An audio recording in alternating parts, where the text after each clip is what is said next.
Okay, तो last time पे start किया था हम लोगों ने जीओसी का बेसिक कॉन्सेप्ट, जिसमें कि पिछली और एक और लास्ट वीडियो यहाँ पे हम लोगों ने पढ़ा था बेसिक मेथड, प्रोसेस वगैरह।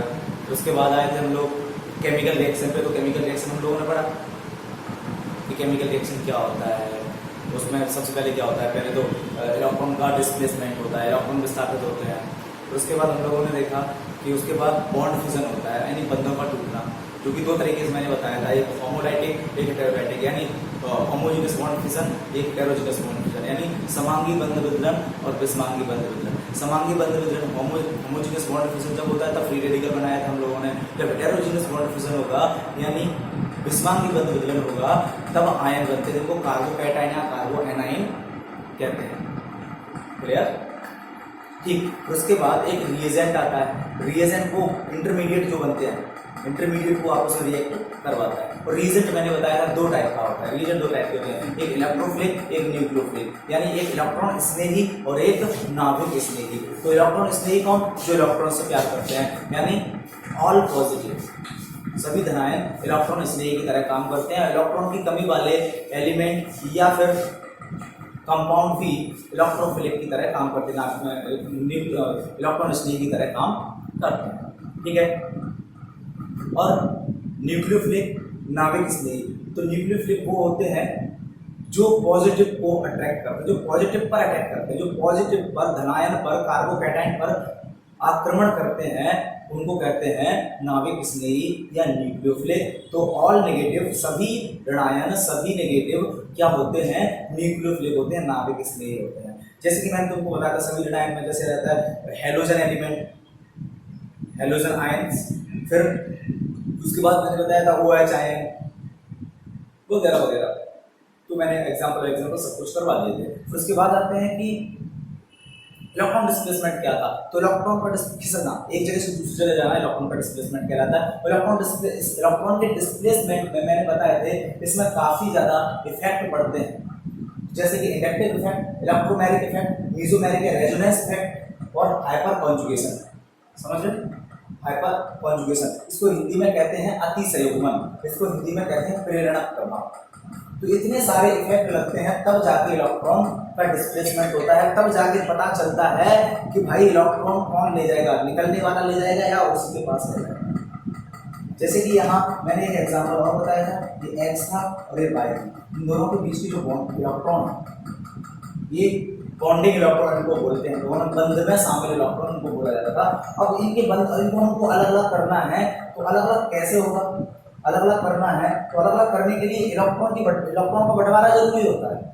अगर ऐसा हुआ कि इसके भी इलेक्ट्रॉन इसी ने रख दिए तो भाई ये बनता है नेगेटिव और ये पॉजिटिव, बाय पॉजिटिव, क्योंकि इसके पास एक और इलेक्ट्रॉन एक्स्ट्रा आ गया और इलेक्ट्रॉन का नेगेटिव, तो इसमें नेगेटिव चार्ज आएगा, इसका एक इलेक्ट्रॉन चला गया तो एक प्रोटॉन चार्ज इस पे आ जाएगा। ये इस तरीके से होता है कि यानी इलेक्ट्रॉन का डिस्प्लेसमेंट क्या हुआ? x की साइड की तरफ हुआ। इलेक्ट्रॉन किसकी तरफ खिसक गए? x की तरफ। तो ये भी इलेक्ट्रॉन का डिस्प्लेसमेंट हो रहा है, इलेक्ट्रॉन का विस्थापन हो रहा है, जाना हो रहा है एक जगह से दूसरी जगह, इसी तरफ आ रहे हैं। अगर कहानी ऐसी होती, ये लेके चला गया तो यहाँ x बनता पॉजिटिव और y बनता नेगेटिव। अब इलेक्ट्रॉन का डिस्प्लेसमेंट क्या हुआ है? बाय की तरफ हुआ है। ठीक है, बाय की तरफ हुआ है। अगर ऐसा होता, ये x ये y दोनों का पता चला, दोनों को बराबर बराबर इलेक्ट्रॉन मिले,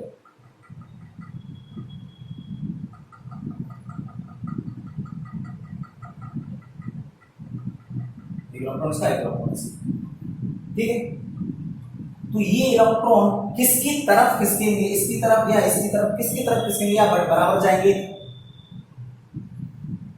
ये इलेक्ट्रॉन किसकी तरफ खिसकेंगे? इसकी तरफ या इसकी तरफ? इसकी तरफ या इसकी तरफ? या दोनों में बराबर जाएंगे?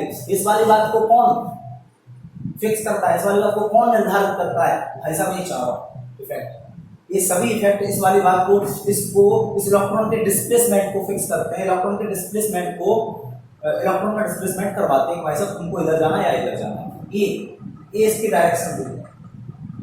ये चार इफेक्ट, इंडक्टिव इफेक्ट, इलेक्ट्रोमैग्नेटिक, मेसोमैग्नेटिक और हाइपर कॉन्जुगेशन, अति संयुग्मन। तो भाई साहब ये सबके सब इंपॉर्टेंट है, तो इनको बेहद बारीकी बहुत अच्छे तरीके से बारीकी से समझना है हम लोगों को, ठीक है। और हाँ, चाहे पीडी हो चाहे आईसीआर हो, इन चारों में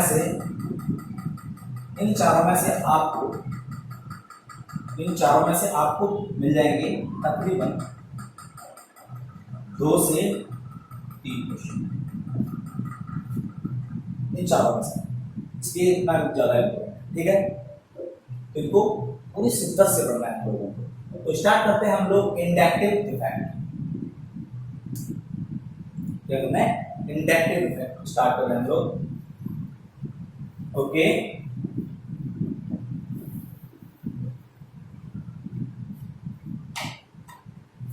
इंडक्टिव इफेक्ट,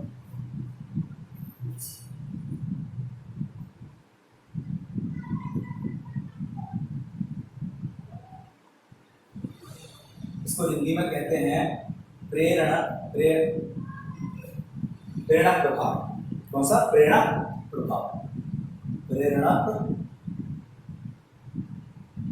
प्रभाव, प्रेरणा प्रभाव या इंडक्टिव इफेक्ट। तो ये इंडक्टिव इफेक्ट क्या होता है? कुछ नहीं है, बड़ा नॉर्मल इफेक्ट है। तो माना कि ये कार्बन चेन है, जैसे कि मैंने लिया CH3 CH2 CH2 CH2 CH2, ठीक है।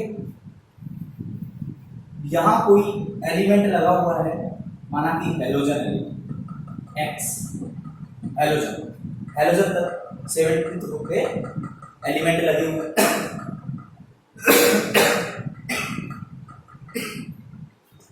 ठीक है। माना कि हेलोजन एलिमेंट लगा हुआ है और एक दूसरा है CH3 CH2 CH2 CH2 CH2, ये लगा हुआ है। अब एक बात बताओ, मैंने तुम लोगों को पढ़ाया था पीरियोडिक टेबल में कि इलेक्ट्रोनेगेटिविटी क्या होती है। तो हम लोगों ने सीधा सीधा पढ़ा था, आसानी से सीखा था हम लोगों ने। इलेक्ट्रोनेगेटिविटी का मतलब होता है इलेक्ट्रॉन को खींचना, मतलब इलेक्ट्रॉन को खींचने वाली ताकत। समझ रहे हो? कौन कितना इलेक्ट्रॉन खींच सकता है, कौन कितना इलेक्ट्रॉन अपनी साइड को अट्रैक्ट कर सकता है, उसको कहते हैं इलेक्ट्रोनेगेटिविटी, विद्युत ऋणात्मकता। इसका मतलब क्या होता है? इलेक्ट्रॉन खींचना। तो भाई साहब, एक ये वाला कंपाउंड, एक ये वाला कंपाउंड, हम लोग इससे जोड़ेंगे इसको।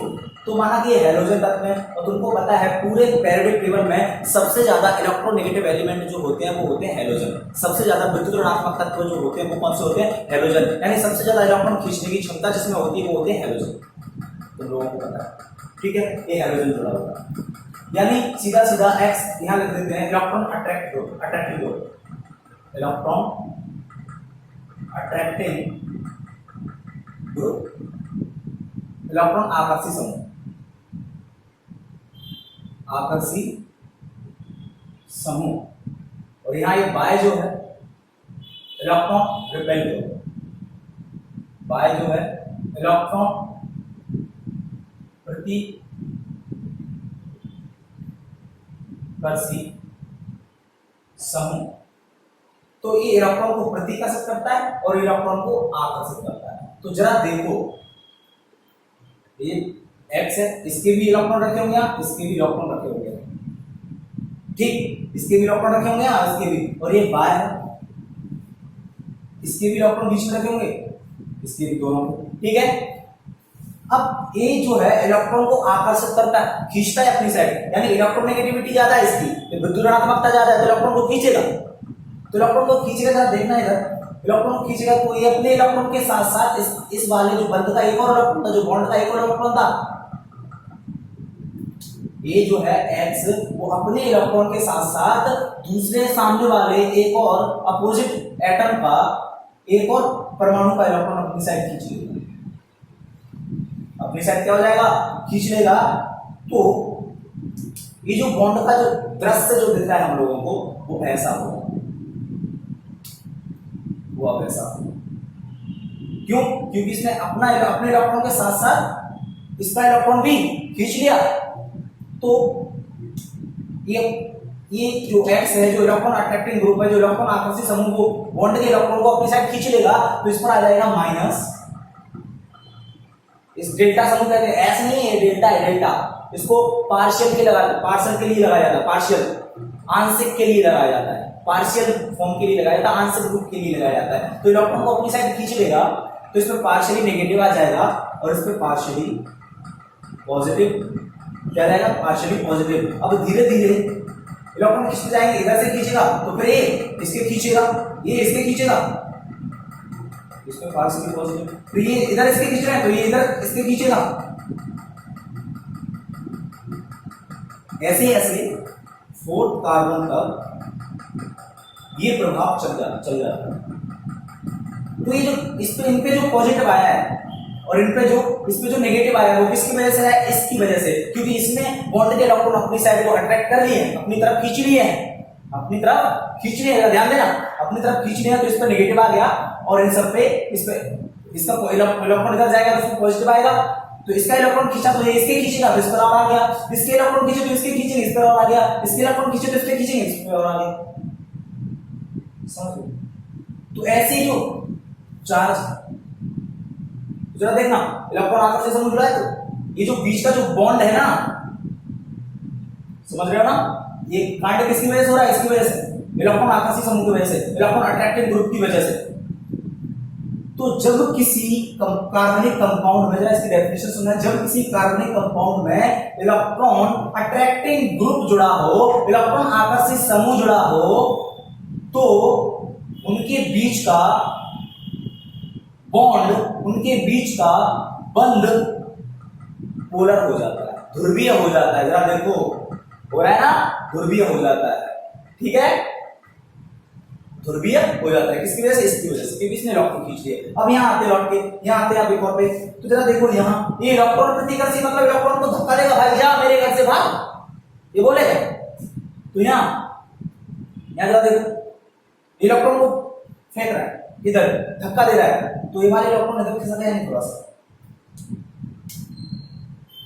इधर खिसकाएंगे तो इस पे क्या आ जाएगा, पॉजिटिव, क्योंकि इलेक्ट्रॉन इधर आ गया, और इस पे क्या आ जाएगा, नेगेटिव। तो इस पे भी नेगेटिव आएगा, फिर इस पे भी नेगेटिव आ जाएगा।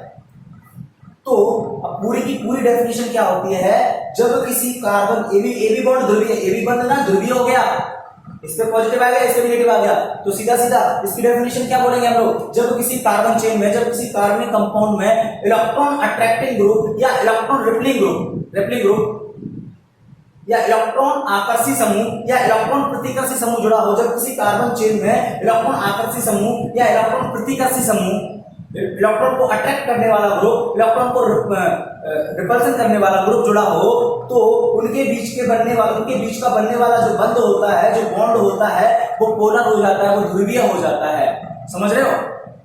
और इन दोनों पे आंशिक आवेश उत्पन्न हो जाते हैं, पार्शियल चार्ज क्रिएट हो जाता है, और ये चार्ज लगभग चौथे कार्बन तक चला जाता है।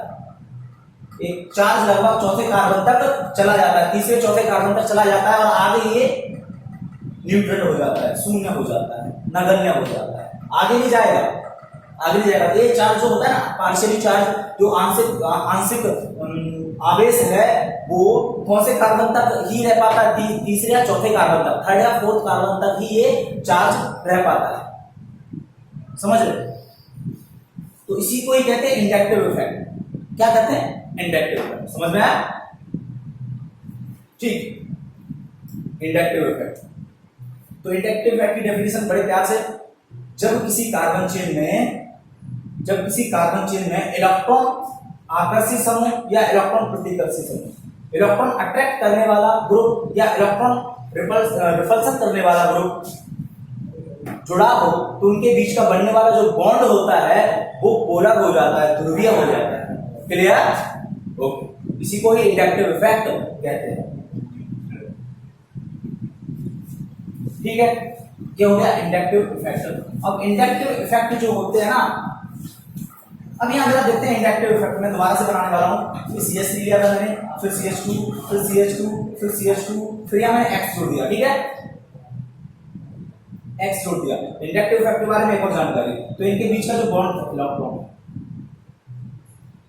अब जरा देखो ये जो बंध है C और X के बीच में, हैलोजन एलिमेंट के बीच में जो बॉन्ड है, जो बंध है, क्या डबल बॉन्ड है? नहीं, सिंगल बॉन्ड है। ठीक है, क्या है, सिंगल बॉन्ड है। अच्छा चलो तुमने बता दिया सिंगल बॉन्ड है। अब एक बात बताओ, क्या सिग्मा है कि पाई है? तो बोले सर सिग्मा ही है, सिंगल है तो सिग्मा ही रहेगा ना। हाँ सिग्मा है। तो ठीक है, एक बॉन्ड में कितने इलेक्ट्रॉन?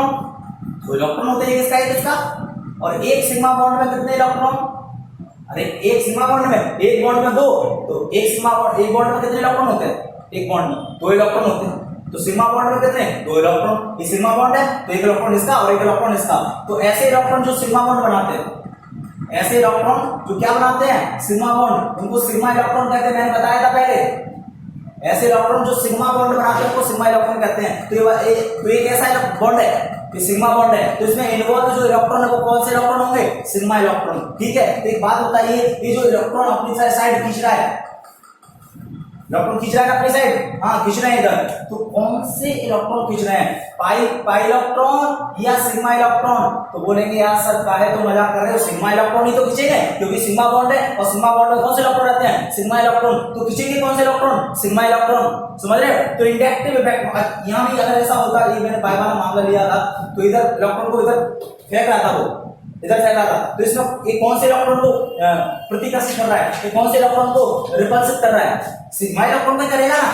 तो इंडक्टिव इफेक्ट में कौन से इलेक्ट्रॉन का रोल होता है? सिग्मा इलेक्ट्रॉन का। यानी क्या, किसका? सिग्मा इलेक्ट्रॉन का रोल होता है इंडक्टिव इफेक्ट में। किसका? सिग्मा इलेक्ट्रॉन का। ओके, सिग्मा इलेक्ट्रॉन का रोल होता है इसमें, यानी सिग्मा इलेक्ट्रॉन का डिस्प्लेसमेंट होता है, सिग्मा इलेक्ट्रॉन का विस्थापन होता है। अब बात आती है कि सर सिग्मा इलेक्ट्रॉन का डिस्प्लेसमेंट तो होता है, मुझे हमको पता है कि इसने खींच लिया सिग्मा इलेक्ट्रॉन, विस्थापित हो गया, डिस्प्लेस हो गया, अपनी जगह से चला गया, इधर भी चला गया, डिस्प्लेसमेंट हो रहा है, विस्थापन हो रहा है इसका, एक जगह से दूसरी जगह जा रहा है। हाँ सर हमको पता है इंडक्टिव इफेक्ट में सिग्मा इलेक्ट्रॉन का रोल होता है, यानी सिग्मा इलेक्ट्रॉन का विस्थापन होता है। तो सर ये बताइए, क्या सिग्मा इलेक्ट्रॉन पूरी तरीके से इधर पहुंच जाएगा या पूरी तरीके से इधर आ जाएगा? परमानेंटली सिग्मा इलेक्ट्रॉन का इसमें परमानेंट डिस्प्लेसमेंट होता है या पार्शियली? पूरी तरीके से विस्थापित होता है या आंशिक रूप से? मैं बोलूंगा भैया आंशिक रूप से। किसे? आंशिक रूप से विस्थापित होता है। कैसा होता है? आंशिक रूप से। तो भाई साहब इंडक्टिव इफेक्ट की न्यू डेफिनेशन क्या आ गई है? इंडक्टिव इफेक्ट में पाई इलेक्ट्रॉन का, सॉरी सिग्मा इलेक्ट्रॉन का पार्शियली डिस्प्लेसमेंट होता है, आंशिक विस्थापन होता है। ठीक है, आंशिक विस्थापन होता है। क्लियर? और चलो सर ठीक है, हमने मान लिया कि आंशिक विस्थापन होता है। हाँ अगर, अरे मानना ही पड़ेगा ना, आंशिक विस्थापन क्यों होगा? अगर परमानेंटली डिस्प्लेसमेंट होता, पूरी तरीके से इलेक्ट्रॉन चला जाता तो बॉन्ड तो टूट ही जाता ना, क्योंकि पूरी तरीके से इलेक्ट्रॉन ले गया वो, तो बॉन्ड टूट गया, लेकिन बॉन्ड टूटता नहीं है, तो आंशिक रूप से डिस्प्लेसमेंट होता है, यानी पार्शियली फॉर्म में डिस्प्लेसमेंट होता है, पार्शियली डिस्प्लेसमेंट होता है, आंशिक रूप से क्या होता है? विस्थापन होता है इसका। क्लियर? ओके, अब एक बात और मैं बता दूं तुम लोगों को कि ये जो इंडक्टिव इफेक्ट है, अब ये इंडक्टिव, इसमें जो आएगा, इसमें माइनस आएगा तुमको पता है, और इस पे पॉजिटिव आएगा, इस पे क्या आएगा? पॉजिटिव आएगा, इस पे पॉजिटिव आएगा और इन पे माइनस आएगा। तो ये जो दिख रहा है, कांड जो दिख रहा है, इसी को कहते हैं इंडक्टिव इफेक्ट। तो बस, तो आपके माइंड में क्वेश्चन आ जाना चाहिए कि सर आप ये बताइए, क्या ये इफेक्ट कभी कभी दिखाता है कि हमेशा रहता है इसमें? मैं बोलूंगा कि भैया ये जो इफेक्ट है इंडक्टिव इफेक्ट, ये तब तक रहेगा जब तक इसमें ये वाला ग्रुप रहेगा, इलेक्ट्रॉन अट्रैक्टिव ग्रुप रहेगा, या इलेक्ट्रॉन रिपल्सिव ग्रुप रहेगा, या इलेक्ट्रॉन आकर्षक समूह ग्रुप रहेगा, या इलेक्ट्रॉन प्रतिकर्षित करने वाला समूह इसमें रहेगा, तब तक ये वाला इफेक्ट रहेगा। यानी जब तक ये कंपाउंड ऐसा रहेगा तब तक इसमें इंडक्टिव इफेक्ट रहेगा। तो न्यू डेफिनेशन, नई परिभाषा इंडक्टिव इफेक्ट की, कि इंडक्टिव इफेक्ट एक स्थायी प्रभाव है, एक स्टेबल इफेक्ट है, एक स्टेबल इफेक्ट है, क्योंकि इसमें जब तक ये रहेगा तब तक ये प्रभाव रहेगा, इसको तोड़ दिया जाए तो कहां का इंडक्टिव इफेक्ट? तो जब तक ये है तब तक इंडक्टिव इफेक्ट है। तो इंडक्टिव इफेक्ट एक स्थायी प्रभाव है और उसमें सिग्मा इलेक्ट्रॉन का पार्शियली डिस्प्लेसमेंट होता है, ये स्थायी प्रभाव है, बोल तो स्टेबल इफेक्ट है, और इसमें सिग्मा इलेक्ट्रॉन का पार्शियली प्रभाव होता है, यानी सिग्मा इलेक्ट्रॉन का पार्शियली डिस्प्लेसमेंट होता है, यानी आंशिक रूप से विस्थापन होता है। ठीक है, और इसमें जब किसी कार्बन चेन में पूरी डेफिनेशन हम लोग बोलने वाले हैं। जब किसी कार्बन चेन में इलेक्ट्रॉन अट्रैक्टिंग या इलेक्ट्रॉन रिपल्सिव करने वाला ग्रुप जुड़ा होता है तो उनके बीच का बनने वाला जो बंध होता है वो पोलर हो जाता है, वो ध्रुवीय हो जाता है और इसमें सिग्मा इलेक्ट्रॉन का पार्शियली डिस्प्लेसमेंट होता है, बोले तो आंशिक रूप से विस्थापन होता है। और यह प्रेरक प्रभाव या इंडक्टिव इफेक्ट एक परमानेंट इफेक्ट है, एक परमानेंट इफेक्ट है, एक स्थायी प्रभाव है। ये किसी कंपाउंड की एक्टिविटी को, क्रियाशीलता को बढ़ा भी सकता है और घटा भी सकता है। ठीक है, बढ़ा भी सकता है और घटा भी सकता है। अब इंडक्टिव इफेक्ट जो होते हैं वो होते हैं दो प्रकार के। इंडक्टिव इफेक्ट कितने टाइप के? दो टाइप के।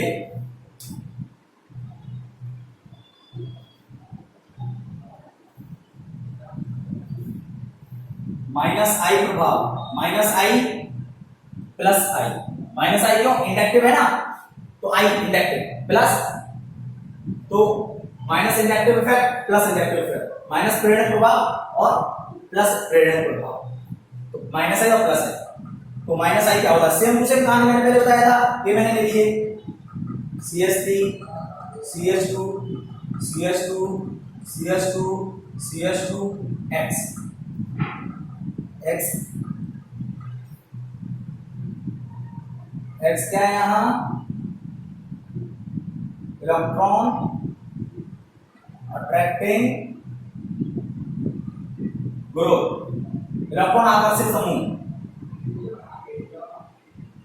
आकर्षी समूह। ठीक है, अब यहां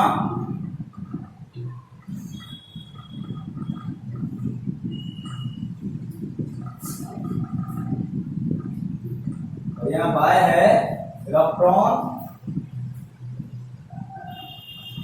प्रतिकर्षी समूह, इलेक्ट्रॉन प्रतिकर्षी समूह। तो माइनस आई क्या होता है? तो इलेक्ट्रॉन आकर्षी है। ठीक है, इलेक्ट्रॉन आकर्षण क्या होता है? अपनी साइड को इलेक्ट्रॉन खींचेगा, अपनी साइड को क्या करेगा? इलेक्ट्रॉन खींचेगा और इलेक्ट्रॉन खींच के करा देगा। तो इस पे आ जाएगा माइनस और इस पे आ जाएगा प्लस, इस पे भी प्लस, इन पे भी प्लस प्लस, ऐसे आ जाएगा। ठीक है, तो minus I effect, minus I effect की डेफिनेशन क्या होती है? इंडक्टिव इफेक्ट कितने टाइप के? दो टाइप के, माइनस आई प्लस आई। माइनस आई की डेफिनेशन क्या होती है? जब किसी कार्बन चेन में इलेक्ट्रॉन अट्रैक्टिंग ग्रुप जुड़ा हो या इलेक्ट्रॉन आकर्षित समूह जुड़ा हो तो बॉन्ड के इलेक्ट्रॉन, तो समूह, तो ग्रुप, जब किसी कार्बन चेन में इलेक्ट्रॉन अट्रैक्टिव ग्रुप जुड़ा हो तो एक ग्रुप बॉन्ड के इलेक्ट्रॉन को अपनी तरफ खींच लेता है और इनके बीच का जो बनने वाला बॉन्ड होता है वो पोलर हो जाता है, वो ध्रुवीय हो जाता है। कैसा हो जाता है? ध्रुवीय हो जाता है। इसलिए इन पर पार्शियली चार्ज क्रिएट हो जाते हैं, आंशिक आवेश उत्पन्न हो जाते हैं। इसी को ही माइनस आई इफेक्ट कहते हैं। इसी को क्या कहते हैं? माइनस आई इफेक्ट कहते हैं। इंडक्टिव इफेक्ट की डेफिनेशन, प्लस इंडक्टिव इफेक्ट की डेफिनेशन क्या होती है? प्लस आई प्रभाव की डेफिनेशन क्या होती है? तो इसका उल्टा कर देते हैं। जब किसी कार्बन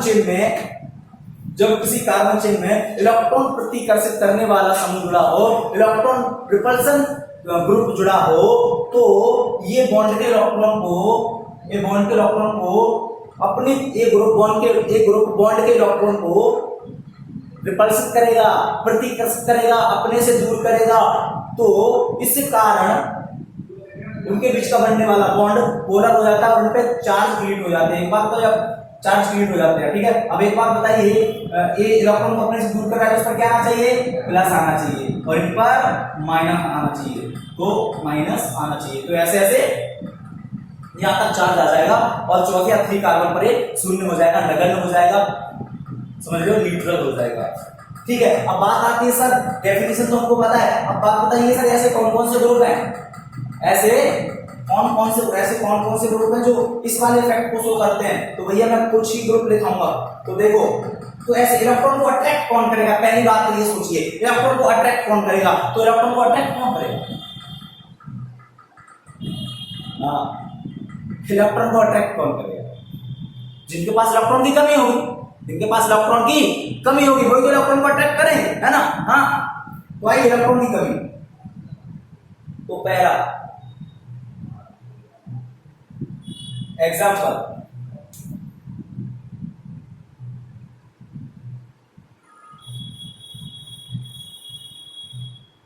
पॉजिटिव,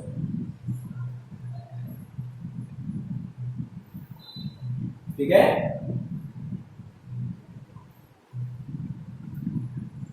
पॉजिटिव। दूसरा, यार तो बड़ा कर देता हूं मैं इसको।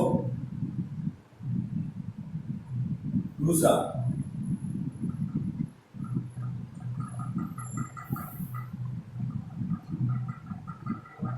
तीसरा,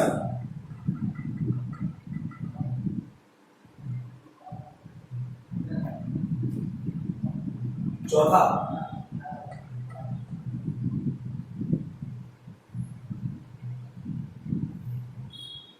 पांचवा,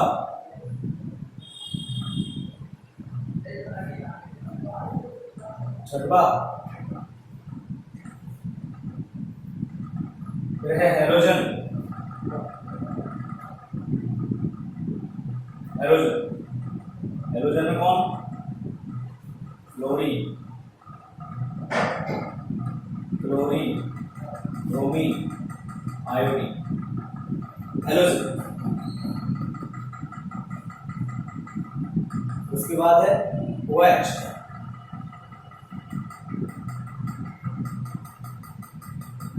उसके बाद है OR, उसके बाद है बेंजीन। ये जो इफेक्ट वो दिखाते हैं, ये सभी के सभी इफेक्ट जो है वो क्या करेंगे, माइनस आई प्रभाव दिखाएंगे, माइनस आई इफेक्ट दिखाएंगे, यानी इलेक्ट्रॉन को अपनी तरफ खींच लेंगे।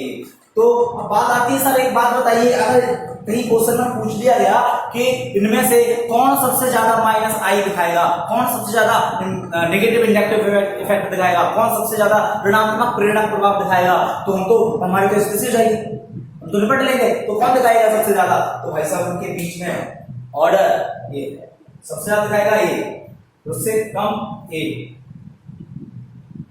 उससे कम ए, फिर से कम ए, फिर से कम ए, फिर से कम ए, फिर इससे कम ए, फिर इससे कम ए, फिर इससे कम, ये वाला ऑर्डर चलेगा। तो सबसे कम कौन दिखाएगा? बेंजीन, फिर OR। OR का मतलब यार ये यहाँ OR ए भी OR का मतलब होता है यहाँ ए भी हो सकता है, ठीक है, क्लियर। इसका मतलब 3 डिग्री नाइट्रोजन, हाँ ये हो गया, ठीक है, ठीक। ये सबसे ज्यादा दिखाएगा, बेंजीन में माइनस आई दिखाएगा, ठीक है, हाँ। अब प्लस आई इफेक्ट कौन दिखाएगा? तो प्लस आई इफेक्ट वो दिखाएगा जिसके पास इलेक्ट्रॉन सबसे ज्यादा हो, इसके पास इलेक्ट्रॉन सबसे ज्यादा हो, यानी माइनस के पास इलेक्ट्रॉन सबसे ज्यादा होते हैं, हाँ जी, माइनस के पास इलेक्ट्रॉन सबसे ज्यादा होते हैं। तो भाई साहब ये minus 4 degree,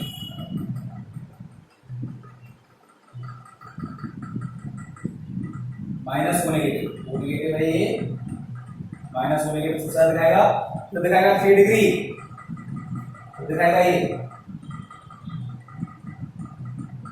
CH3, C, CH3, CH3, 3 degree carbon कौन दिखाएगा? 3 डिग्री कार्बन ये, इसके बाद दिखाएगा 2 डिग्री CH3, C, CH3,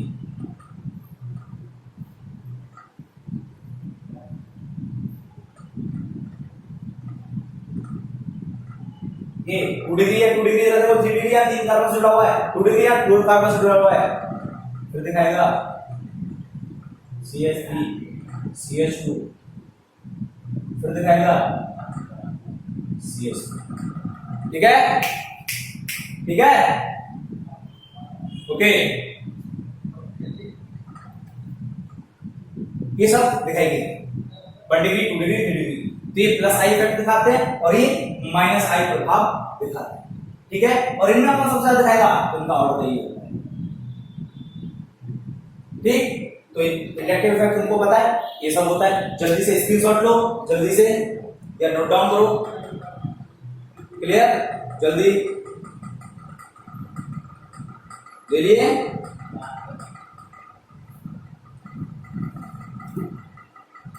ठीक है, अब बात करते हैं इधर।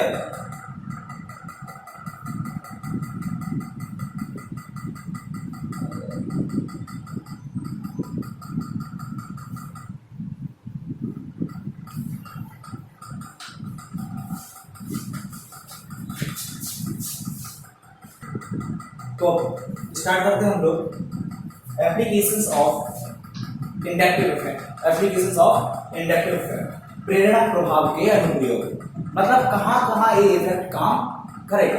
ठीक है, inductive effect, applications of inductive effect, प्रेरणा प्रभाव के अनुप्रयोग, कहां कहां ये इफेक्ट काम करेगा। तो सबसे पहले ये काम करता है किसी कंपाउंड का, किसी भी चीज का, किसी केमिकल कंपाउंड का, किसी रासायनिक यौगिक का क्या निकालना, द्विध्रुव आघूर्ण, dipole moment, find out of dipole moment, find out of dipole moment, यानी द्विध्रुव आघूर्ण का पता करना। ठीक है, अब दूसरी जगह फॉलो होगा जहां है रिएक्टिविटी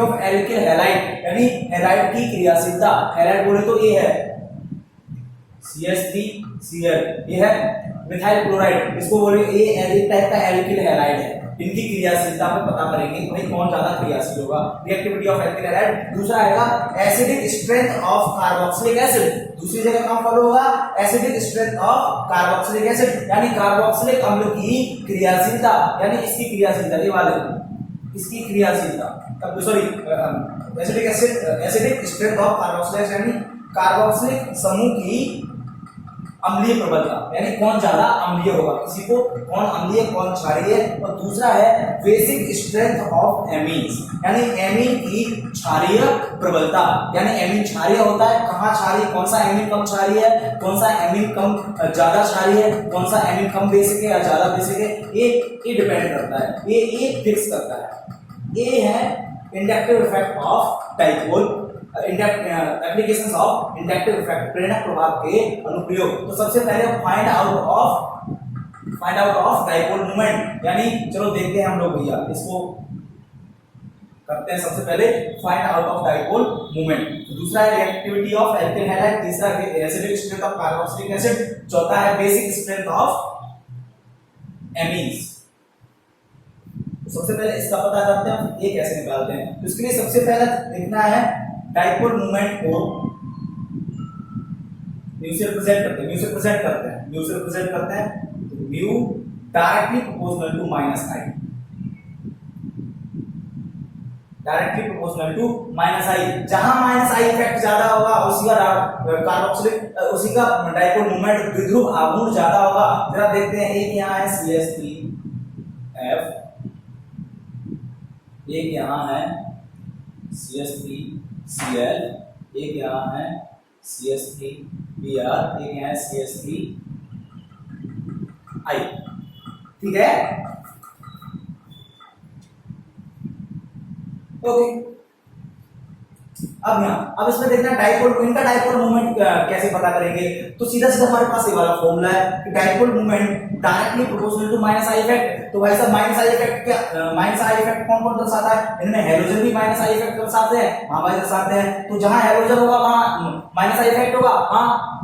तो जहां माइनस आई इफेक्ट ज्यादा होगा वहां डाइपोल मोमेंट भी ज्यादा होगा, द्विध्रुव आघूर्ण भी ज्यादा होगा। जरा देखते हैं इसमें हैलोजन है कि नहीं। अरे यार सब में हैलोजन है यार, ये तो सब हैलोजन है। हैलोजन में कौन कौन आते हैं, fluorine, chlorine, iodine, bromine, iodine सब आता है।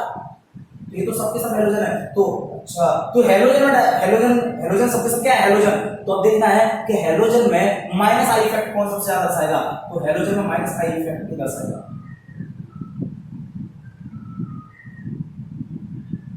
ये सबसे ज्यादा माइनस आई इफेक्ट दर्शाएगा हैलोजन ग्रुप में, हैलोजन एलिमेंट में, हैलाइड्स में सबसे ज्यादा माइनस आई इफेक्ट कौन दर्शाएगा, फ्लोरीन। क्यों, क्योंकि सबसे ज्यादा इलेक्ट्रॉन नेगेटिविटी किसकी है, इसकी। तो सबसे ज्यादा, सबसे जल्दी इलेक्ट्रॉन एक खींचेगा, तो सबसे जल्दी इलेक्ट्रॉन एक खींचेगा तो सबसे ज्यादा माइनस आई इफेक्ट दर्शाएगा। ये बात तो सबसे ज्यादा माइनस आई इफेक्ट इधर से आएगा, तो जहां माइनस आई इफेक्ट ज्यादा होगा वहां डाइपोल मूवमेंट भी तो ज्यादा होगा। तो भाई साहब नॉर्मल सी कहानी है, ये वाला ऑर्डर आना चाहिए। तो डाइपोल मूवमेंट का सबसे ज्यादा ऑर्डर, सबसे डाइपोल मूवमेंट का सबसे ज्यादा डाइपोल मूवमेंट किसमें, इसमें, फिर इसमें, फिर इसमें, फिर इसमें, ये डाइपोल मूवमेंट निकल आया। बोलो तो द्विध्रुव बाहुन निकल आया। हमने कैसे निकाला है, माइनस आई इफेक्ट से। माइनस आई इफेक्ट जिसमें ज्यादा होगा डाइपोल मूवमेंट उसका ज्यादा होगा। तो माइनस आई इफेक्ट तो इसका ज्यादा है, तो डाइपोल मूवमेंट भी तो इसी का ज्यादा होना चाहिए ना, क्योंकि इसमें माइनस आई ज्यादा इलेक्ट्रॉन खींचेगा तो ज्यादा ध्रुवीय आएगा। ठीक है, लेकिन ये गलत है, यहाँ एक्सेप्शन है। कहानी कुछ ऐसी होगी, कहानी कुछ BHU का आज का क्वेश्चन 2018 का, हाँ कहानी कुछ ऐसी होगी।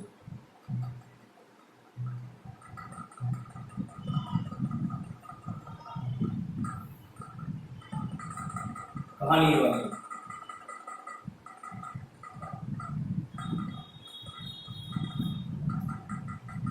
ठीक है, जबकि ये सही है। ये एक्सेप्शन है, मैंने इसका मेन रीजन भी बताया है बाउंडिंग में, जरा देखना जरा खोल के। ठीक है, ये बताया मैंने इधर। तो डाइपोल मूवमेंट का यही ऑर्डर आ गया है BHU 2018 में, नीट में भी आ चुका है ये। ठीक है, कभी भी PAT में टपक सकता है, तो हाँ ध्यान से पढ़ना है। तो डाइपोल मूवमेंट निकाल। ठीक है, अब नेक्स्ट जल्दी से स्क्रीनशॉट लो इसका, ले लिया? ओके, अब नेक्स्ट है तुम्हारा रिएक्टिविटी ऑफ, नेक्स्ट पॉइंट तुम्हारा क्या है, रिएक्टिविटी ऑफ एल्किल हैलाइड, यानी एल्किल हैलाइड की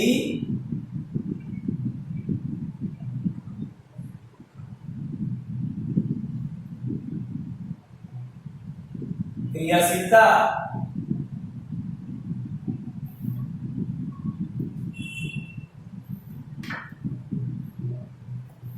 ठीक है, तुम्हारे पास 1 डिग्री 2 डिग्री 3 डिग्री तो जानते हो, 1 degree carbon 2 degree carbon 3 degree carbon, ठीक है जानते हो।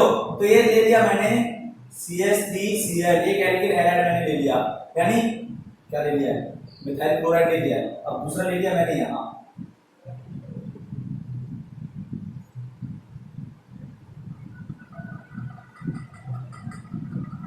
कितनी डिग्री एल्किल हैलाइड, 2 डिग्री। जरा देखो कितने डिग्री कार्बन जुड़ा है, 2 डिग्री कार्बन का जुड़ा है। 2 डिग्री कार्बन क्यों कह रहे हैं, 2 कार्बन से जुड़ा हुआ है ये, इसलिए 2 डिग्री कार्बन। ये 2 डिग्री है और ये एक ही है, 1 डिग्री है।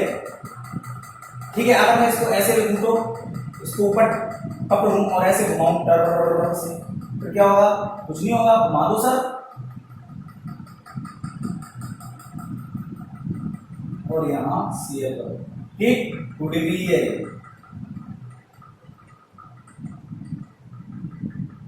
अब यहां मैंने लिया CH3,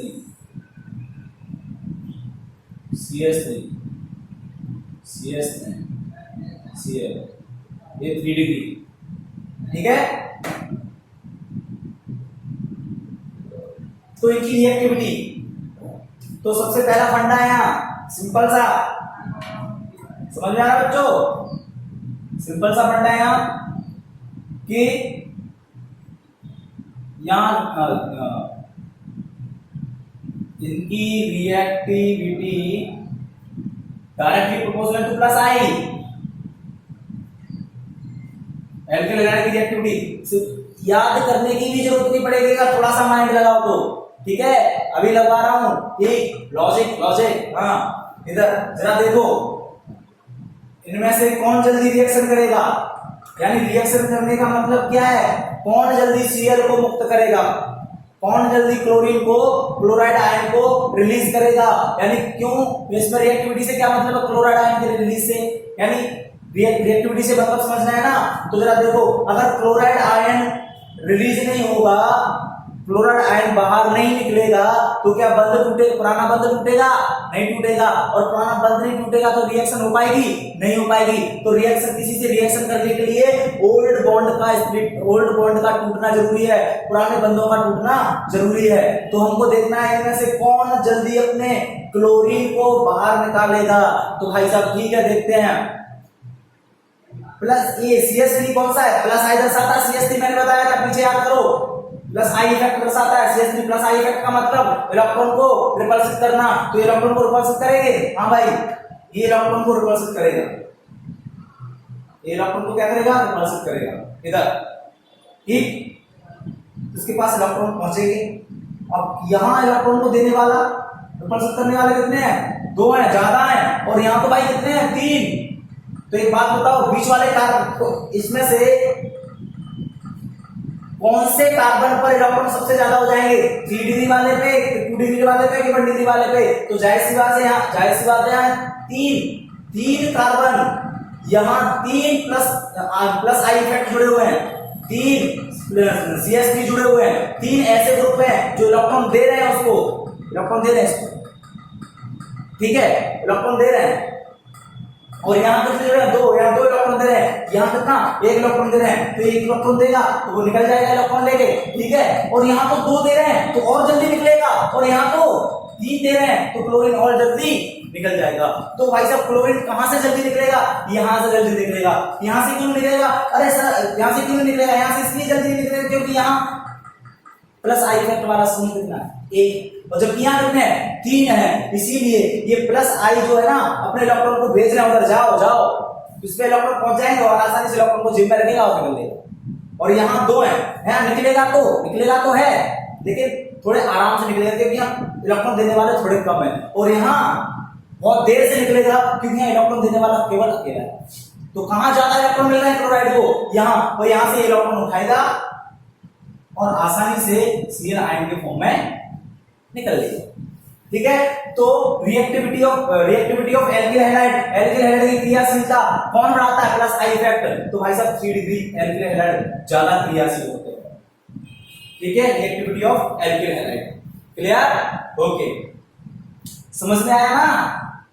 अरे भाई ये इलेक्ट्रॉन देगा इसको, ये भी देगा इसको, ये भी देगा इसको, अब इसके पास बहुत ज्यादा इलेक्ट्रॉन हो गए, यानी बहुत ज्यादा, अब ये आसानी से दान कर सकता है ना किसी को भी, तो ये 1 इलेक्ट्रॉन किसको दान कर दिया, क्लोरीन को, आराम से चला जाएगा। जबकि यहाँ ये दान कर पाएगा क्या, हाँ दान करेगा, ये दान करेगा ना, क्योंकि कम कर पाएगा, लेकिन कम कर पाएगा क्योंकि इसके पास 2 ही ऐसे बंदे हैं जो इसको इलेक्ट्रॉन दे सकते हैं, इलेक्ट्रॉन समझ पा रहे हो ना, 2 ही, कितने ग्रुप है इसके पास, 2 जो इलेक्ट्रॉन दे सकते हैं, थोड़े थोड़े इलेक्ट्रॉन देंगे और थोड़े इसको दे देगा और निकल देगा। और यहाँ तो इसके पास एक भी ऐसा बंदा नहीं है जो इसको इलेक्ट्रॉन दे सके, ये तो अकेला है, ये देगा तो देगा, नहीं तो नहीं देगा, ठीक है, निकल पाएगा नहीं, यहाँ निकल जाएगा क्योंकि यहाँ 2 है, आसानी से निकल जाएगा। और यहाँ तो और ही आसानी से निकल जाएगा क्योंकि इलेक्ट्रॉन देने वाले बहुत इलेक्ट्रॉन मिल रहे हैं, इलेक्ट्रॉन बहुत मिल रहे हैं, तो आसानी से ले जाएगा, तो क्लोरीन ले जाएगा। तो रिएक्टिविटी ऑफ एल्किल हैलाइड ये है, तो 3 डिग्री एल्किल हैलाइड ज्यादा रिएक्टिव होते हैं, इससे 1 degree alkyl halide 2 degree alkyl halide से, किसकी वजह से, प्लस आई इफेक्ट की वजह से, क्लियर। हाँ अब यही मैं लगा दूं यहाँ एक और, चलो एक मैं तुमको क्वेश्चन दे देता हूं, ये Cl है, CS3,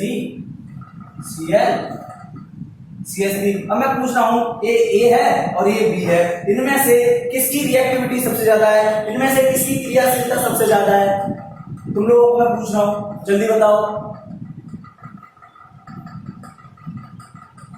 नहीं आया तो आप देखते हैं इस C की ज्यादा है, क्योंकि यहाँ तीनों ग्रुप कैसे हैं, प्लस आई वाले इलेक्ट्रॉन देने वाले, इलेक्ट्रॉन ले जाते हैं, इस पे ज्यादा इलेक्ट्रॉन हो जाते हैं, इलेक्ट्रॉन आसानी से इसको दे देता है और निकल लेता है। जबकि यहाँ 2 ही ग्रुप ऐसे हैं जो इलेक्ट्रॉन इसको दे रहे हैं, तो भाई साहब चलो दोनों ने इलेक्ट्रॉन दे दिए, अब एक ग्रुप ऐसा है जो इलेक्ट्रॉन खींच रहे हैं, दोनों ग्रुप कैसे इलेक्ट्रॉन खींच रहे हैं, बराबर ताकत से इधर खींचेगा, बराबर ताकत से इधर खींचेगा, तो ये आसानी से इलेक्ट्रॉन लेके जा नहीं पाते क्योंकि दोनों ऐसे लड़कू हैं, एक दूसरे के अपोजिट काम कर रहे हैं, इलेक्ट्रॉन खींचने का काम कर रहे हैं, समझ रहे हो। तो ये ज्यादा क्रियाशील है, इससे एक लॉजिक हो गया। दूसरा लॉजिक, इसमें माइनस आई इफेक्ट लगा हुआ है, क्या लगा हुआ है, माइनस आई इफेक्ट, और जो माइनस आई इफेक्ट लगा हुआ तो रिएक्टिविटी घटेगी, प्लस आई इफेक्ट से बढ़ रही है ना, तो माइनस आई से क्या होगा, घटेगी, या माइनस आई इफेक्ट भी लगा हुआ है क्योंकि हेलोजन है और हेलोजन माइनस आई इफेक्ट दर्शाते हैं, ठीक है। तो यहाँ चलो एक और पॉइंट और मैं बता देता हूँ, इनवर्सली प्रोपोर्शनल टू माइनस, ठीक है, हाँ क्लियर। जल्दी से स्क्रीनशॉट लो इसका, जल्दी से ले लिए, ओके नेक्स्ट। हाँ, तो नेक्स्ट अपना नेक्स्ट पॉइंट क्या है, नेक्स्ट अनुप्रयोग नेक्स्ट एप्लीकेशन है acidic strength of carboxylic acid, यानी कार्बोक्सिलिक अम्ल की क्रियाशीलता। कार्बोक्सिलिक अम्ल की क्या क्रियाशीलता, सॉरी अम्लीयता, कार्बोक्सिलिक अम्ल की अम्लीय प्रबलता, अम्लीय प्रबलता, sorry acidic strength of carboxylic acid, carboxylic अम्ल की अम्लीय प्रबलता। ठीक है, ये मैंने कुछ कार्बोक्सिलिक एसिड लिख दिए हैं। इसका नाम है फॉर्मिक एसिड, क्या नाम है, फॉर्मिक एसिड। इसका नाम है एसिटिक एसिड, इसका नाम है propanoic acid. 1 2 3 propanoic acid, propanoic acid. ये मैंने 3 कार्बोक्सिलिक एसिड देख लिए हैं। अब देखना है इनमें से कौन सबसे ज्यादा एसिडिक है, कौन सबसे ज्यादा अम्लीय है। बहुत बार ये क्वेश्चन आ चुका है, बहुत बार ये क्वेश्चन इनमें से आ चुके हैं और आते रहेंगे भाई। जरा देखना है इनमें से, तो जरा देखो मैं बोल दूंगा भैया ये वाला बड़ा रख गए। अब बोलोगे सर कैसे समझाओ, तो जरा देखते हैं इसको। ये वाली कहानी होती है, ये है HCOOH, ये वाला, ठीक है। अब मैं इसको भी लिख देता हूं,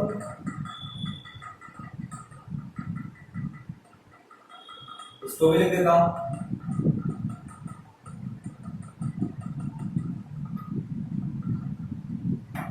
ये मैंने तीनों लिख दिए। अब देखना ये क्यों ज्यादा एसिडिक है, ये क्यों कम है, ये सबसे कम क्यों है। तो जरा देखो यहां इसमें देखो, इसमें कौन सा ग्रुप जुड़ा हुआ है, प्लस आई। कौन सा, प्लस आई, जो इलेक्ट्रॉन को क्या करेगा, देगा इधर।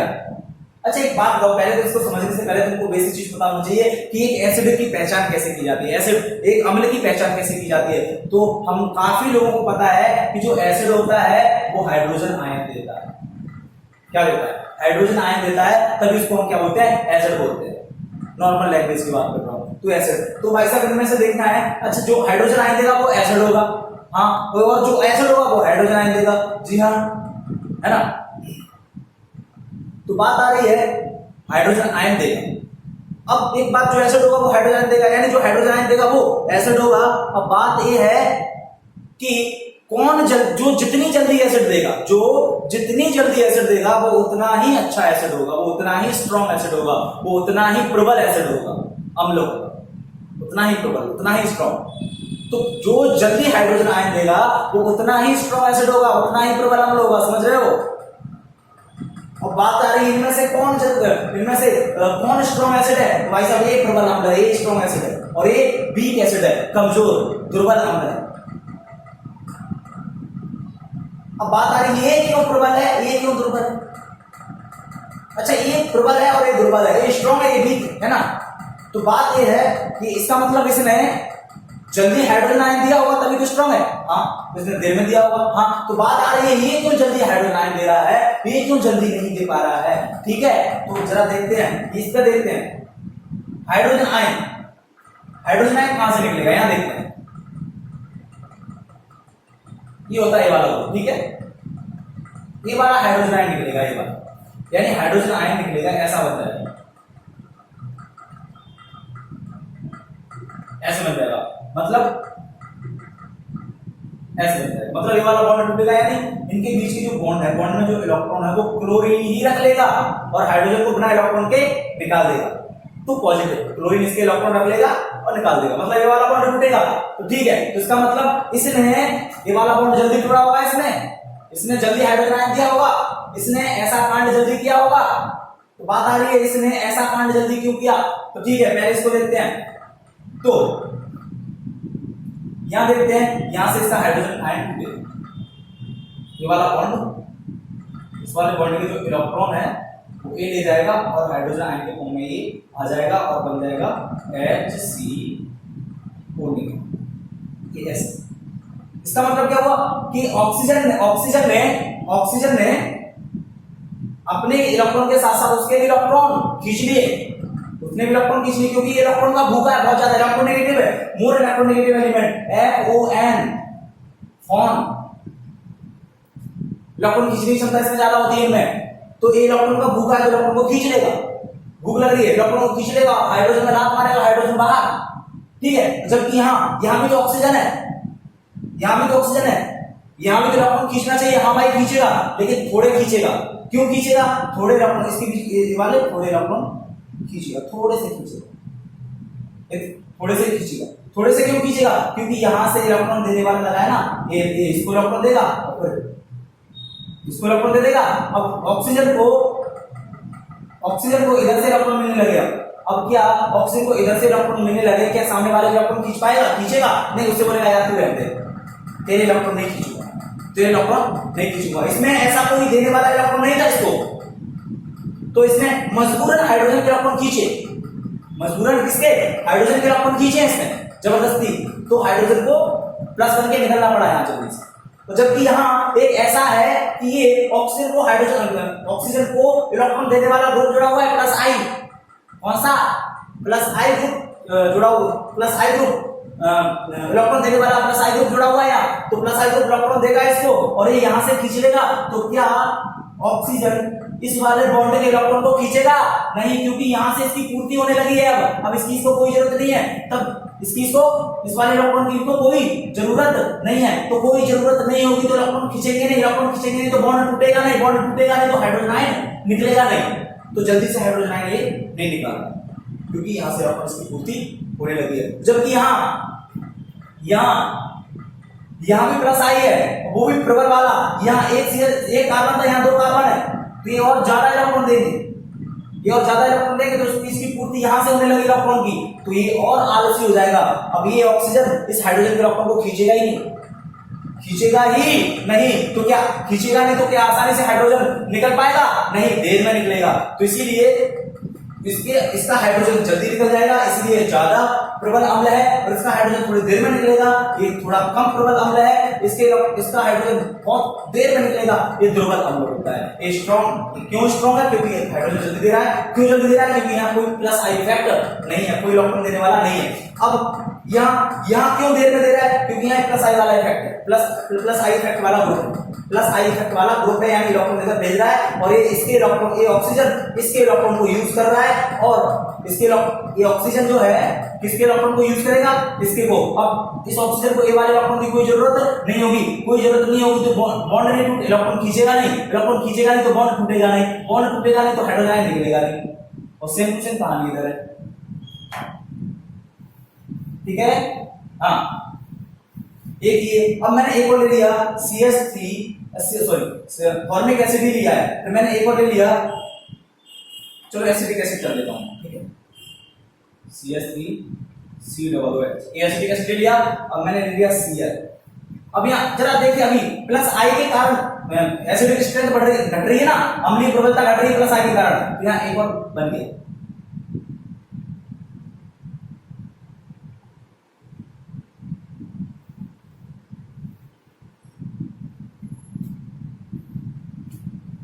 अब यहाँ एक और ले लिया,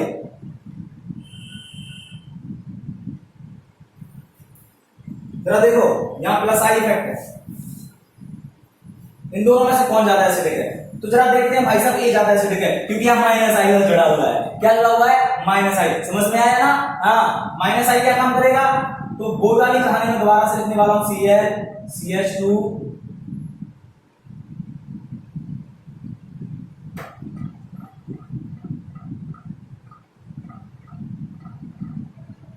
ठीक है। ये ज्यादा अम्लीय है, ये ज्यादा अम्लीय क्यों? क्योंकि जल्दी हाइड्रोजन देगा, ये ज्यादा एसिडिक है, जल्दी हाइड्रोजन देगा। क्यों देगा जल्दी हाइड्रोजन? जरा देखते हैं, यहाँ ये प्लस आई वाला ग्रुप था, यानी ये इधर को इलेक्ट्रॉन देगा, हाँ देगा भाई साहब, यहाँ माइनस आई जुड़ा हुआ है इलेक्ट्रॉन खींचने वाला, तो ये इसके इलेक्ट्रॉन को अपनी साइड खींच लेगा। तो एक बात बताइए, इलेक्ट्रॉन को अपनी साइड खींच लेगा, क्या ये इसको इलेक्ट्रॉन दे पाएगा? नहीं, तो ये इसको इलेक्ट्रॉन नहीं दे पाएगा, तो उसको तो भूख लगी है, तो भाई साहब ये इसके इलेक्ट्रॉन को अपनी साइड खींच लेगा और हाइड्रोजन को रिलीज कर देगा। जबकि यहाँ ऐसा कुछ नहीं है, ये अपने इलेक्ट्रॉन्स को दे सकता है आसानी से, और इसको ये इससे ले सकता है, तो ये जल्दी से हाइड्रोजन रिलीज नहीं करेगा, तो भाई साहब ये ज्यादा सही है। समझ में आया? नहीं आया हो तो कमेंट बॉक्स में बता देना, या फिर मेरे व्हाट्सएप नंबर पे बता देना क्या समझ में नहीं आया, ठीक है। ये क्लियर? अब यहाँ लिख दो, ये माइनस आई इफेक्ट है, यहाँ प्लस आई इफेक्ट, इसलिए ज्यादा माइनस आई इफेक्ट इसमें ज्यादा होगा, एसिडिक स्ट्रेंथ उसी की ज्यादा होगी, इसमें माइनस आई इफेक्ट है ना। हाँ, तो यहाँ एक और ले लेते हैं हम लोग, चलो एक और, एक है Cl,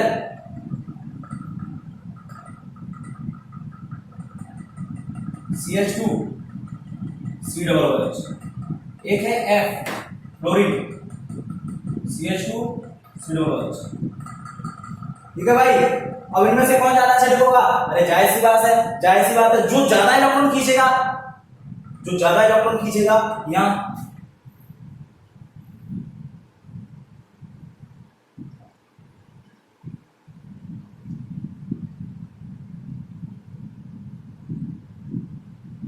इनमें से कौन ज्यादा एसिडिक है? तो भाई से मैं बोलूंगा ये वाला एसिडिक है, क्योंकि फ्लोरीन और फ्लोरीन में से इलेक्ट्रोनेगेटिविटी किसकी ज्यादा है? फ्लोरीन की। तो फ्लोरीन ज्यादा इलेक्ट्रॉन खींचेगा, ज्यादा इलेक्ट्रॉन खींचेगा तो इलेक्ट्रॉन खींचने का इफेक्ट इस पे भी आ जाएगा, इस पे भी आ जाएगा। तो भाई साहब अब इसके खुद के इलेक्ट्रॉन इधर खींच रहे हैं, तो क्या ये ऑक्सीजन जो है क्या इसके इलेक्ट्रॉन खींच पाएगा? नहीं, तो मजबूरन ऑक्सीजन के वाले इलेक्ट्रॉन खींच पड़ेंगे और जल्दी हाइड्रोजन रिलीज कर देगा। और ऐसी कहानी ये खींचेगा तो, लेकिन थोड़े कम ताकत से खींचेगा, जब ये बहुत ज्यादा ताकत से खींचेगा तो ये खिंचाव यहां तक पहुंचेगा और ये टूट के चला जाएगा।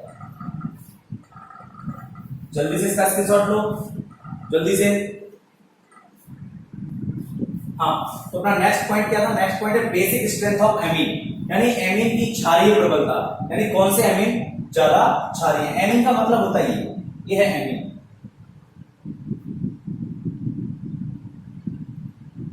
इसको कहते हैं अमोनिया। इसको क्या कहते हैं? अमोनिया। इस पे दो लॉन पेयर, एक लॉन पेयर होता है, इसको अमोनिया कहते हैं, अमोनिया। अगर मैं इसमें से एक हाइड्रोजन निकाल दूं, एक क्या निकाल दूं? एक हाइड्रोजन निकाल दूं, ये NH2, इसको कहेंगे एमीन, इसको क्या कहेंगे? एमीन। तो ठीक है, तो एमीन की क्षारीय प्रबलता। अब देखते हैं एमीन, पहले तो एमीन पता होना चाहिए, तो एमीन ए होता है, एमीन ए होता है। तो एमीन की क्षारीय प्रबलता, बेसिक स्ट्रेंथ क्या कैसे पता करते हैं? तो मैंने पहले बताया था एमीन एक लुईस क्षार की तरह काम करता है, यानी लुईस बेस की तरह काम करता है। एमीन लुईस बेस क्या होते हैं? जो लोन पेयर दान कर सके, जो इलेक्ट्रॉन युग्म दान कर सके। इलेक्ट्रॉन यानी लोन पेयर ये होते हैं, लोन पेयर डोनेट कर सके, इलेक्ट्रॉन युग्म तो डोनेट कर सके, दान कर सके, यानी लुईस क्षार। ये एमीन जो है वो लुईस क्षार की तरह काम करता है।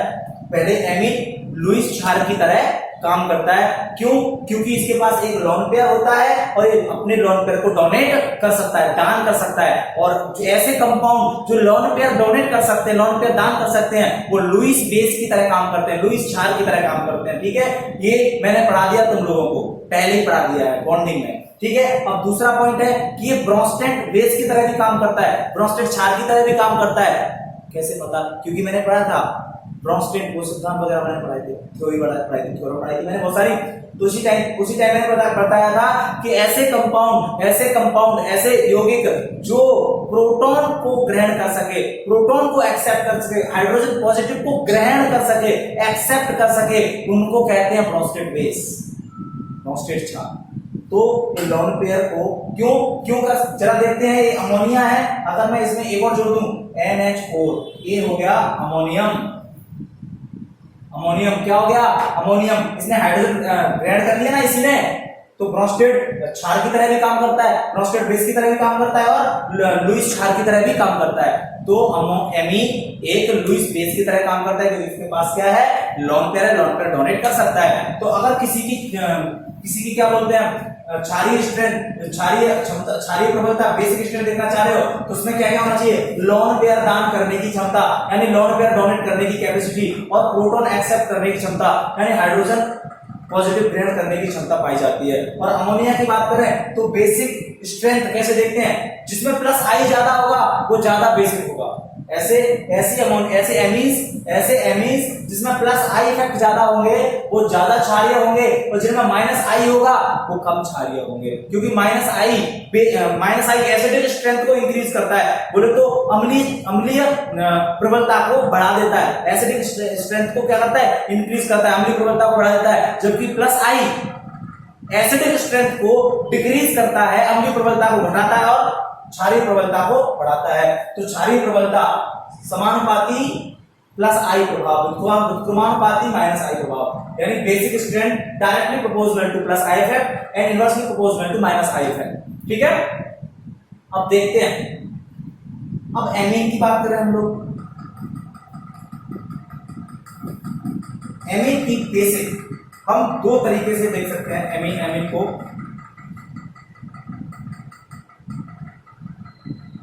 एक है हमारा नॉन पोलर सॉल्यूशन या गैसियस स्टेज में, गैसियस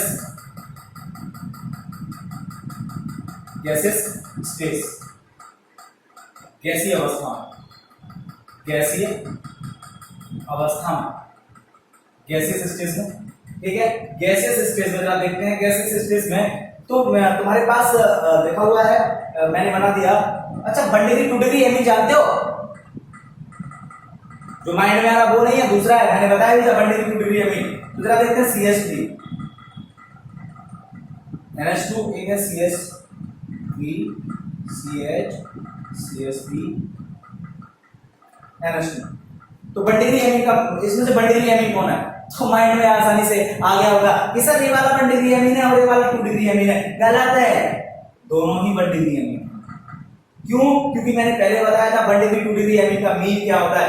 1 डिग्री एमीन ये वाला और ये वाला, 2 डिग्री एमीन का मतलब होता है भैया ये।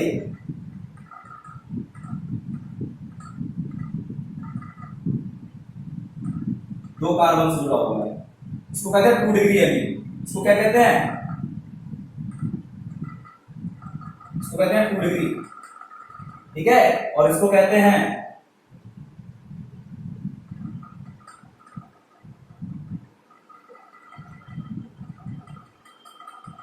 3 डिग्री एमीन।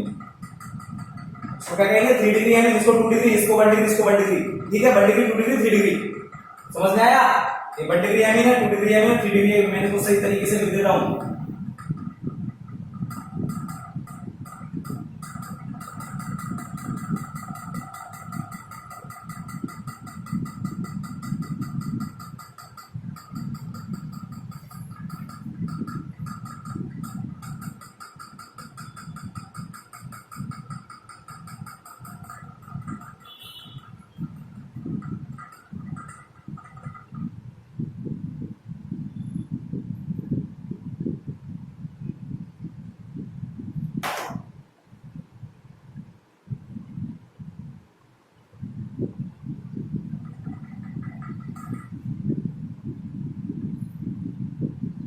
एक मैंने लिख दिया 1 degree 2 degree and 3 degree.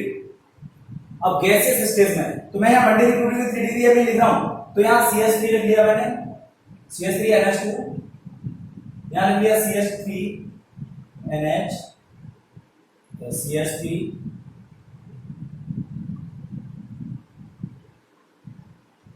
CH3 NCH3 and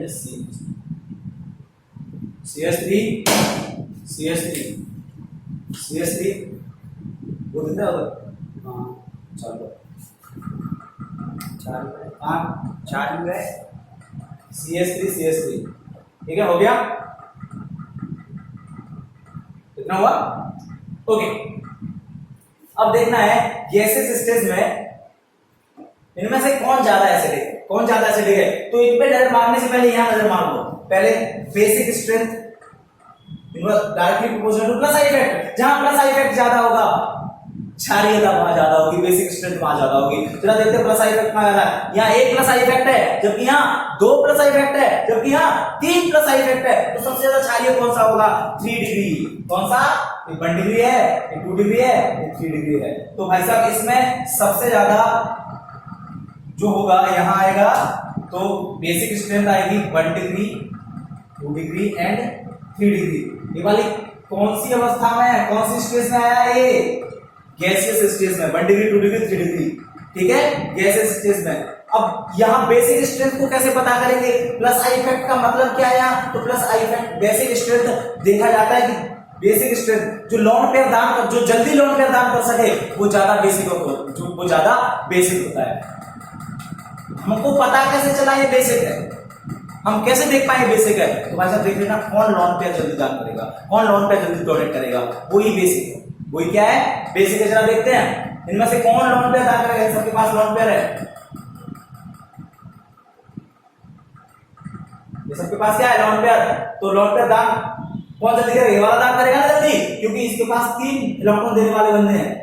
ये 3 ऐसे बंदे हैं जो इलेक्ट्रॉन इसको नाइट्रोजन को दे रहे हैं, तो नाइट्रोजन को बहुत ज्यादा इलेक्ट्रॉन हो गए, तो नाइट्रोजन आसानी से लोन पेयर दान कर सकता है। और जो आसानी से लोन पेयर दान कर सकता है तो भाई साहब ज्यादा बेसिक होता है। तो यहाँ 2 है जो इसको इलेक्ट्रॉन दे रहे हैं, तो यहाँ भी नाइट्रोजन अपने लोन पेयर को डोनेट कर सकता है, तो ये भी डोनेट कर सकता है, ये भी डोनेट कर सकता है। हालांकि ये भी डोनेट कर सकता है। एक बात बताइए, लेकिन जल्दी कौन डोनेट कर सकता है? जो जहां ज्यादा इलेक्ट्रॉन देने वाले ग्रुप जुड़े हों, तो भाई साहब वो जल्दी इलेक्ट्रॉन डोनेट कर सकता है, वो जल्दी लोन पेयर डोनेट कर सकता है। और ये थोड़ी देर में डोनेट करेगा, ये बहुत देर में डोनेट करेगा। तो जो जल्दी लोन पेयर डोनेट करेगा वही ज्यादा बेसिक होगा, यानी ये सबसे ज्यादा बेसिक होगा, क्योंकि यहाँ 3 प्लस आई इफेक्ट जुड़े हुए हैं, इसलिए जल्दी इलेक्ट्रॉन डोनेट करेगा। जबकि यहाँ नहीं, यहाँ थोड़े कम देर में डोनेट करेगा, डोनेट तो करेगा लेकिन देर में करेगा, यहाँ करेगा लेकिन और बहुत देर में करेगा, बड़े कंजूसी से करेगा।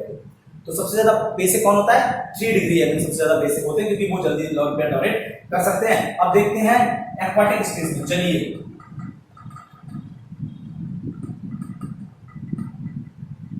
Stage,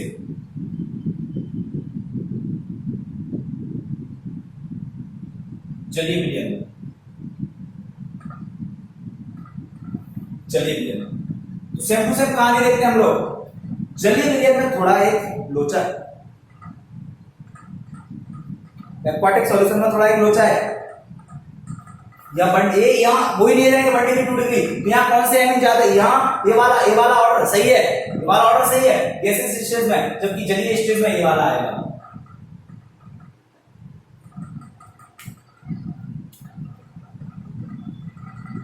degree 1 degree and 2 degree, ये जलीय विलयन में आएगा।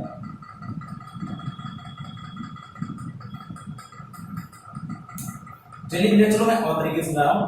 जलीय विलयन में अभी यहाँ क्या जुड़ा हुआ? मिथाइल ग्रुप जुड़े हुए हैं, यहाँ मिथाइल। तो मैं पहला पॉइंट लिखूंगा अगर मिथाइल, यानी R = मिथाइल। तो अगर ए वाली कहानी हो, यहाँ मिथाइल जुड़े हो, आर की जगह मिथाइल जुड़े हुए हैं, अगर R = मिथाइल हो तो जलीय विलयन में पहला आएगा 3 डिग्री 1 डिग्री एंड 2 डिग्री, ठीक। और दूसरा पॉइंट है, अगर R = C2H5 यानी C2H5 CH2 हो, इथाइल ग्रुप हो, यानी इससे बड़ा हो, तो भाई साहब यहाँ ऑर्डर आएगा तुम्हारा, 1 डिग्री 3 डिग्री एंड 2 डिग्री। अब ऐसा क्यों हो रहा है? हाँ, तो अभी इसका स्क्रीनशॉट ले लो जल्दी से, मैं फिर दूसरा पढ़ाऊंगा, दूसरा बताऊंगा एक्वाटिक स्टेज में क्या है। अभी बोर्ड थोड़ा कम पड़ रहा है ना, समझ रहे हो? हाँ, जल्दी से स्क्रीनशॉट लो। तुमने पहला पॉइंट देख लिया था कि गैसियस स्टेज में कौन सा ऑर्डर आया था? 1 डिग्री 2 डिग्री एंड 3 डिग्री। अब दूसरा पॉइंट है एक्वाटिक स्टेज, जलीय अवस्था में, यानी पानी, ये एमिन को किसमें बोलना है? पानी में, जलीय विलयन में, जलीय अवस्था में, एक्वाटिक सॉल्यूशन में, एक्वाटिक सॉल्यूशन, जलीय विलयन में देखना है। अब इसमें 2 फंडे आते हैं जलीय विलयन में। एमीन में, एमीन कौन सा वाला एमीन लिया है? ये वाला एमीन लिया है जिसमें CH3 ग्रुप जुड़ा हो, या ये वाला जिसमें CH3 CH2 ग्रुप जुड़ा हो? ये वाला एमीन लिया है। ये थोड़े इनके फंडे हैं। तो जब R = CH3, जो मैंने पहले लिया था अभी मिथाइलमीन, इस वाले स्टेज में दिया था पहले, R इक्वल टू क्या, CH2, और यहां ले लिया मैंने R equal to C2H5। C2H5 समझते हो ना, एक कार्बन, दो कार्बन, 5 C2H5। अगर ये वाला है तो तुम्हारा ऑर्डर आएगा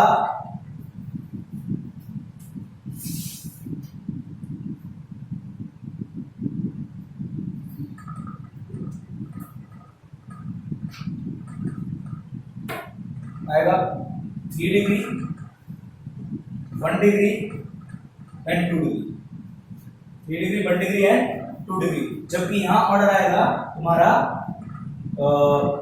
1 डिग्री, 3 डिग्री एंड 2 डिग्री, ये वाला।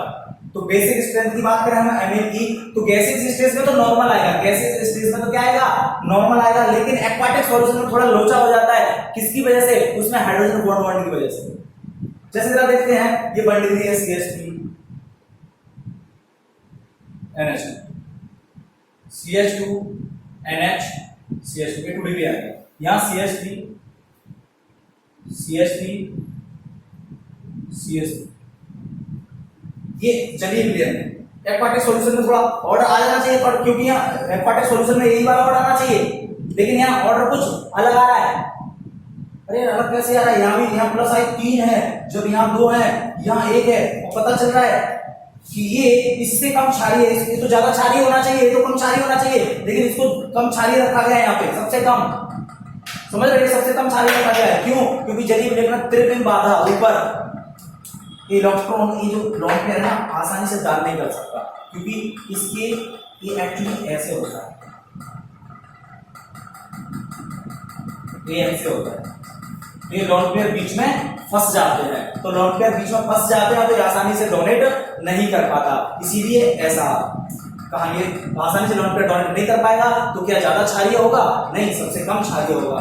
तो भाई साहब इनको जरा संभल के याद करना है तुम लोगों को, ठीक है। हाँ, जल्दी से इसका स्क्रीनशॉट लो, जल्दी से। अब नेक्स्ट पॉइंट देखना है, basic strength between aliphatic and aromatic amine, मतलब एलिफेटिक और एरोमेटिक एमीन के बीच में क्षारीय प्रबलता। Aliphatic amine, aromatic amine benzene पे जुड़ा हुआ एरोमेटिक एमीन होता है, जैसे कि ये मैंने ले लिया एनिलीन, क्या ले लिया, एनिलीन ले लिया, ठीक है। इसके ऊपर दो लोन, एक लोन पेयर होता है, और ये है एलिफेटिक एमीन CH3NH2, ये है एलिफेटिक एमीन। ये क्या है, एलिफेटिक एमीन, ये एलिफेटिक है, ये एरोमेटिक एमीन है, इसको एनिलीन कहते हैं। क्या कहते हैं, एनिलीन कहते हैं, ठीक है।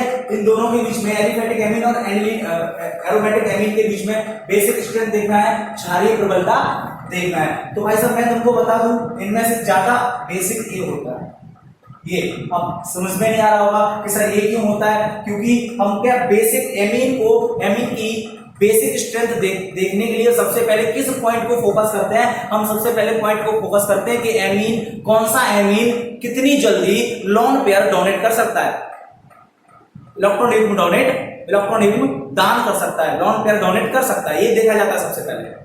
तो यहाँ ए बी एमीन है, इसके पास भी लोन पेयर है, और ए बी एमीन है, इसके पास भी लोन पेयर है। तो भाई साहब दोनों क्षारीय होंगे, दोनों बेसिक होंगे, हाँ भाई दोनों बेसिक है, क्योंकि ये भी डोनेट कर सकता है और ये भी डोनेट कर सकता है। तो भाई साहब कौन ज्यादा बेसिक है, तो भाई साहब मैं बोलूंगा ए वाला ज्यादा बेसिक है। तुम बोलोगे क्यों, तो क्यों का आंसर है, क्योंकि पहला मुद्दा ये है कि बेसिक स्ट्रेंथ, क्षारीयता, बेसिक स्ट्रेंथ, क्षारीयता, बेसिक स्ट्रेंथ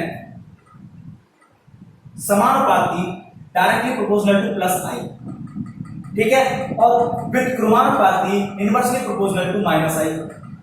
जहां प्लस आई होगा वहां क्षारीयता बढ़ेगी, और जहां माइनस आई होगा वहां क्षारीयता घटेगी, ठीक है। हाँ, तो यहां प्लस आई तो इलेक्ट्रॉन देगा, इलेक्ट्रॉन आसानी से डोनेट कर लेगा, और जबकि यहां मैंने बताया था माइनस आई में सबसे पीछे ये बेंजीन जो होता है वो माइनस आई प्रभाव दर्शाता है, माइनस आई इफेक्ट शो करता है। तो वैसे भी माइनस आई इफेक्ट है, क्योंकि इसमें रेजोनेंस है, अनुनाद है, क्या है, अनुनाद, रेजोनेंस है। ये रेजोनेंस इफेक्ट चलेगा, ऐसे घूमेंगे, इसमें इलेक्ट्रॉन घूमते हैं तो ये वाले इलेक्ट्रॉन इसके अनुनाद में शामिल हो जाते हैं, यानी इलेक्ट्रॉन को अपनी साइड खींच लेगा, अनुनाद में शामिल हो जाएंगे। ऐसे ये इसके लॉन पेयर किसमें शामिल हो जाएंगे, रेजोनेंस में, अनुनाद में। तो क्या दान करने के लिए यहाँ लॉन पेयर बचेंगे? नहीं, क्योंकि ये तो यहाँ चले गए हैं। तो क्या ये आसानी से लॉन पेयर दान कर पाएगा? नहीं, जबकि ये कर सकता है क्योंकि यहाँ कोई रेजोनेंस, कोई अनुनाद नहीं है, इसके इलेक्ट्रॉन कहीं नहीं जा रहे हैं और ऊपर से इसको इलेक्ट्रॉन देने वाला भी है, ये इसको इलेक्ट्रॉन देगा और ये अपने इलेक्ट्रॉन को आसानी से दान कर देगा। लेकिन यहाँ ये बेंजीन माइनस आई दर्शाता है। क्या दर्शाता है? ये प्लस आई दर्शाता है। ये माइनस आई के कारण इलेक्ट्रॉन को अपनी तरफ खींच लेगा क्योंकि इसमें रेजोनेंस चलता है और ये इलेक्ट्रॉन रेजोनेंस में इन्वॉल्व हो जाएंगे। तो इस नाइट्रोजन के पास डोनेट करने के लिए इलेक्ट्रॉन नहीं बचेंगे। तो ये इसका एनिलीन का जो नाइट्रोजन है वो इलेक्ट्रॉन डोनेट नहीं कर सकता क्योंकि इसके जो लोन पेयर के डोनेट है, क्योंकि जो इसके लोन पेयर के इलेक्ट्रॉन है वो किसमें शामिल हो जाते हैं? रेजोनेंस में, अनुनाद में शामिल हो जाते हैं। इसलिए यहाँ डोनेट करने के लिए कोई लोन पेयर नहीं बचता, जबकि यहाँ कोई रेजोनेंस प्रभाव नहीं है, कोई रेजोनेंस इफेक्ट नहीं है। इसीलिए ये अपने इलेक्ट्रॉन को आसानी से डोनेट कर सकता है और जो अपने इलेक्ट्रॉन को आसानी से डोनेट कर सकता है वो उतना ही ज्यादा क्षारीय होता है, उतना ही ज्यादा बेसिक रहता है। ठीक है, ऐसे याद रखना, बेंजीन माइनस आई की वजह से बेंजीन एनिलीन कम बेसिक होता है क्योंकि इसमें बेंजीन होता है जो कि माइनस आई इफेक्ट दर्शाता है, जिसके कारण ये बेंजीन नाइट्रोजन के इसके कारण ये बेंजीन नाइट्रोजन के लोन पेयर के इलेक्ट्रॉन को अपने अंदर रेजोनेंस में, अनुनाद में शामिल कर लेता है, इन्वॉल्व कर लेता है। इसीलिए एनिलीन के नाइट्रोजन पर एक्स्ट्रा इलेक्ट्रॉन डोनेट करने के लिए नहीं बचते। इसीलिए एनिलीन का नाइट्रोजन इलेक्ट्रॉन डोनेट नहीं कर सकता है, लोन पेयर डोनेट नहीं कर सकता है। इसीलिए एनिलीन इससे कम क्षारीय है। तो हमेशा याद रखना, एरोमेटिक एमीन एलिफेटिक एमीन से कम क्षारीय होते हैं।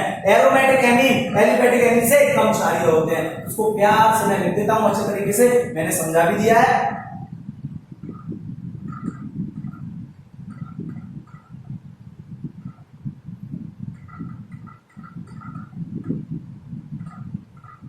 जल्दी से इसका स्क्रीनशॉट लो।